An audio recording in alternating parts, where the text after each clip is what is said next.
That's rubbish. We'll throw that out, Gary. Told that Adam and Eve were so they covered themselves with fig leaves, so they would not be rude. But when the winter came around and they began to please, Adam made a anorak and some dungarees out of your rhubarb. It was lovely rhubarb. Stop the kids to rigging around me regular, you know, and that's your rhubarb. It was lovely rhubarb. Keep rigging around me on the go. Debbie, you might have to tell me what looks tasty. Debbie's a big fan of rhubarb, a big fan. She says it helps with your, should I say, you use the word motions. I hope that's not too much. Keep the regular army regular.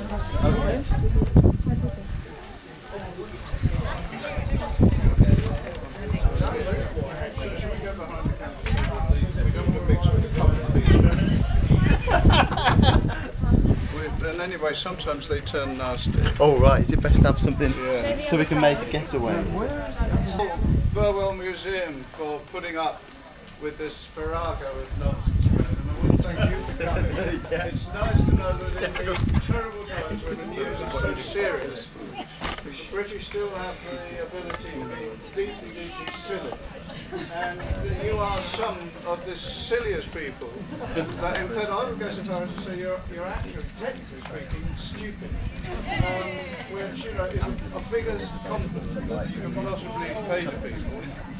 Since we last met, some very considerable advances in rhubarb research have been made by our archivist, Janet Woodbridge, who has found a book, and this really is true. Here is a lady's love story called Death by Rhubarb. Really, I mean, absolutely amazing. And here is, if anybody's interested, here is a list of the world's rhubarb festivals. And it's disgraceful that we've been left out, but we will be put in. I want most particularly to present this year's Miss Rhubarb. Now last year we had a Miss Rhubarb tart and a Miss Rhubarb crumble. Both of them have concocted more or less convincing reasons for not being here this year. So Debbie has agreed to be both. So ladies and gentlemen, Debbie is Miss Rhubarb crumble tart.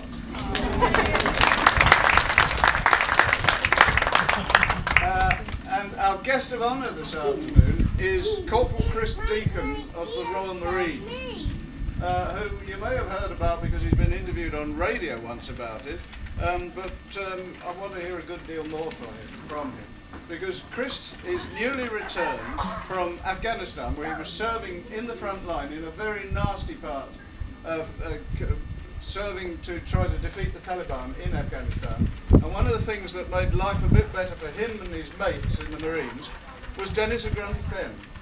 It's quite extraordinary that he did take his Dennis tapes with him. And well, Chris, come in and tell the story of how other people got to be interested in it. Well, you're going to have to do a little bit, feel a little bit awkward being called guest of honour, but thank you very much. Or guest of dishonour then. That's nicer, thank you very much. Do anything to please you. Yeah, I should just say, I thought Chris's works were excellent, and I sort of stumbled across Dennis a little bit by accident, really. My father came across some Dennis tapes years ago. I took them out to Iraq a few years ago and just played them to lads out there. People, by and large, found them very, very amusing. And subsequent tours. What do you mean by and large? 95%, I should say. And I took them to Afghanistan on my first trip, and they were very, very well received. I knew the second trip was probably going to be a bit worse than the first.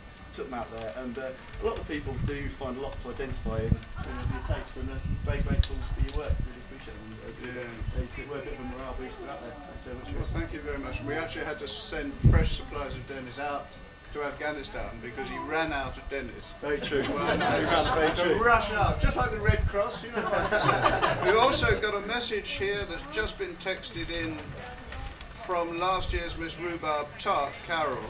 She says, she's a little unwell at the moment. She says, hope all is going well at the festival. Sorry I can't be with you. I'm in Hollywood making a film. It's an epic tale of slavery and semaphore called Conan the Rhubarbian. Love to you all. Now, we're going to do the judging in just one moment.